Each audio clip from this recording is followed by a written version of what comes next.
Bienvenidos una vez más, mi nombre es Cecilia Ferrario, esta es mi yo del futuro viendo que mi yo del pasado no hizo una introducción a este video, así que quiero contarte que en los próximos minutos vamos a analizar cómo vemos la afectación del aumento mayor por patología neoplásica. Vamos a analizar esta estructura anatómica para ver cómo la vemos, o mejor dicho, no la vemos en tomografía de un paciente sano, sin patología, y cómo la vemos cuando está afectada por diferentes procesos patológicos, sobre todo tumores intraabdominales. Y ahora sí, después de esta breve introducción, comencemos. De o mental cake, su traducción en español no es nada agradable, torta o mental, en general usamos ese término en inglés. ¿Y a qué nos estamos refiriendo cuando hablamos de o mental cake? Estamos hablando de la afectación, el compromiso tumoral de lesiones que en general se encuentran en la cavidad abdominal. Es clave que nosotros como radiólogos conozcamos cómo se ve esta patología para que cuando la identifiquemos y la veamos en la tomografía computada de abdomen podamos diagnosticar. ¿Qué tipo de tumores nos van a generar este mental cake? Lo más frecuente es el cáncer de ovario, el cáncer de estómago y el cáncer de colon. Pero como todo, tenemos que empezar por las bases y cómo se ve el aumento mayor en una tomografía computada de un paciente sin patología, de un paciente con un aumento mayor normal. Y fíjate que acá tenemos la tomografía computada de abdomen sin contraste de un paciente que no tiene patología peritoneal ni omental. Nosotros aquí estamos viendo el colon transverso, que va a ser esta estructura, esta asa intestinal colónica que está bien anterior y que cruza de un lado al otro, la cavidad abdominal. Lo vamos recorriendo. Acordate que las asas colónicas tienen austras que van a hacer esta morfología y muchas veces materia fecal en su interior. Eso te va a permitir reconocerlo. Y en algún lado tenemos a la cámara gástrica. No era eso eran asas intestinales. La cámara gástrica que en general la vas a encontrar aquí, un poco más arriba, ahí el colon transverso. Entonces, ¿qué sucede con el aumento o cómo se forma el aumento? Es un repliegue peritoneal de peritoneo que va desde la cara más anterior del estómago hacia abajo y vuelve para conectarse con la cara más anterior del colon. Acá fíjate que yo te lo digo al aire y es difícil de comprender, pero tenemos este gráfico, esta joyita en la Biblia Radiopedia que nos permite verlo perfectamente. ¿Sí? Recordá que toda la cavidad abdominal está recubierta por peritoneo. El peritoneo es una serosa que tiene dos capas, la parietal que está en contacto con la pared abdominal y la visceral que recubre la cara más interna de la cavidad. Y lo que sucede es que conforma repliegues peritoneales que le dan lugar a determinadas estructuras, como en este caso, sí, fíjate que tenemos peritoneo, recubre la cara anterior y posterior también del estómago. Acá vuelven a unirse estos repliegues de peritoneo, se hace un acodamiento hacia inferior, vuelve a subir. Esto forma como una morfología en delantal, que muchas veces lo vas a leer en la región más anterior de la cavidad peritoneal, vuelve a unirse con esto que es el colon transverso y vuelve hacia atrás para comunicarse con la pared posterior del abdomen. Fíjate que esto que estamos viendo acá, este repliegue peritoneal, es lo que nosotros conocemos como aumento mayor, que delimita esto que está pintadito en celeste, lo pintadito en rojo, rosa, es la cavidad peritoneal per se, y esto celeste, si hace mucho dejaste de estudiar anatomía, te voy a atraer, vas a tener un flashback hacia la facultad, hacia tu cursada de anato.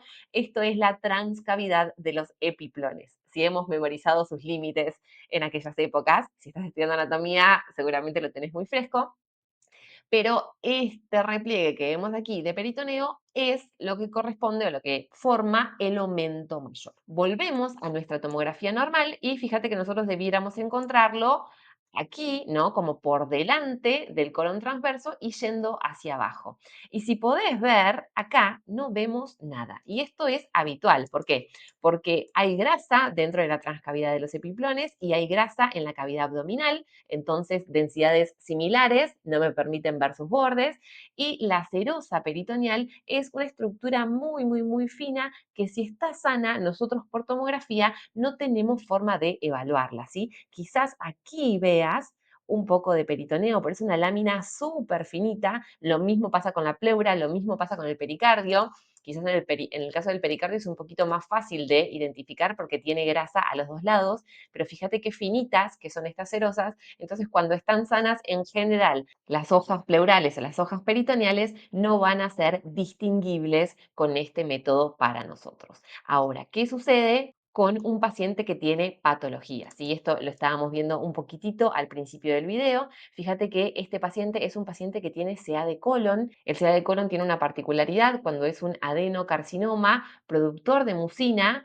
hay una alta secreción de mucina no solo en el tumor primario, sino también en las metástasis. Esa mucina se va a ver hipodensa en tomografía y nos va a dar esta morfología bastante característica, en este caso que es un cáncer de colon avanzado estadio 4 con extenso compromiso omental. Fíjate cómo forma este omental cake. En teoría el nombre es porque remeda la cobertura que tiene una torta en la porción más superior. El hallazgo imagenológico es muy característico. Fíjate cómo se extiende en toda la región anterior de la cavidad abdominal, viene en contacto con la pared del abdomen y en este caso, como está ocupando espacio, lo que hace es generar compresión extrínseca y desplazamiento de estructuras que están centroabdominales en la cavidad peritoneal, como en este caso son las asas colónicas y las asas yeyuno-iliares. Acá es interesante, fíjate cómo con administración de contraste vos podés ver que los vasos del aumento van por dentro de esta masa, de este tejido, que uno diría con densidad de partes blandas, pero como te decía, como este tejido es rico en mucina, si uno va a ponerle un ROI, un detector, quizás te dé una densidad baja. No va a ser una densidad líquida, pero tampoco va a ser una densidad de 50 a 60 unidades Hounsfield. Acordate que esto lo repetimos siempre, pero 10 unidades Hounsfield líquido, aproximadamente 50 unidades Hounsfield densidad de partes blandas, y a partir de ahí va jugando. Esta baja densidad te habla de la probabilidad de que esto sea secundario a la presencia de un tumor productor de mucina, ¿sí? Vamos viendo cómo desciende, y esto aquí es importante cuando vos puedas identificarlo, diagnosticarlo. Es difícil medir esto. Quizás lo que hacemos es pararnos en el lugar en donde tenga mayor espesor, esto con el objetivo quizás de controles oncológicos futuros, y medimos el mayor espesor que tenga esto. Fíjate, 9 centímetros de espesor, realmente es un mental cake muy importante, considerable. Seguramente ya habrás visto que el paciente tiene también este mismo tipo de compromiso en ambos lóbulos hepáticos y en el vaso, estas lesiones hipodensas, en este caso en ambos lóbulos, confluentes, también muchas veces de difícil delimitación, ¿no? Si estuvieras haciendo un control oncológico, vas a seleccionar algunas de estas lesiones para tratar de alinearte con los criterios RECIST. Pero lo importante en este caso es que nosotros podamos identificar que esto es un mental cake, un compromiso secundario del aumento mayor del cáncer primario del adenocarcinoma colónico que tenía nuestro paciente.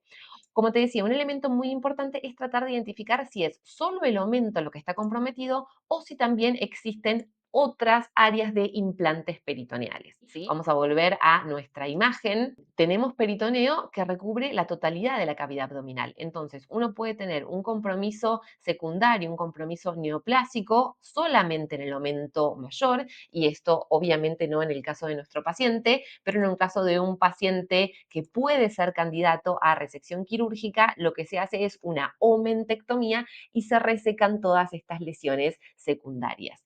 Esto no es posible cuando el paciente, además de compromiso secundario o mental, tiene compromisos o implantes peritoneales en las restantes regiones de la cavidad peritoneal, ¿sí? Importante que vayamos a ver los recesos, el receso uterino, el receso recto-uterino, los fondos de sacos, porque ahí pueden localizarse implantes secundarios en estos casos de pacientes con tumores avanzados. Como decíamos, cánceres que generan esta patología: ovario, estómago y colon van a ser los que generan más frecuente, y existen otras patologías que también te pueden dar esta apariencia. El mesotelioma peritoneal, que es un tumor primario de peritoneo extremadamente infrecuente, pero obviamente también te puede dar esta morfología, estos cambios en la cavidad abdominal. La tuberculosis peritoneal, también muy poco frecuente, pero en un contexto en donde la infección con esta micobacteria sea frecuente, es uno de los diagnósticos diferenciales a tener en cuenta si vemos imágenes similares en el contexto de un paciente, obviamente que no tiene un antecedente oncológico. Y otra patología que también te puede dar una imagen bastante similar es el linfoma con compromiso omental, pero en el caso del linfoma lo habitual es que esté acompañado con adenopatías locorregionales, no retroperitoneales o ilíacas bilaterales, que no era el caso de nuestro paciente. Hasta acá llegamos con esta rápida revisión de Omental Cake y cómo lo vemos en la tomografía computada de abdomen, en este caso con contraste, pero la verdad es que podés ver bien esta patología sin administrar ni contraste oral ni contraste endovenoso. Espero que te haya servido. Si te gustó, no olvides darle like, suscribirte y activar la campanita de notificaciones para no perderte los próximos videos. Si quieres seguir aprendiendo, te dejo estos por acá y obviamente nos vemos en la próxima.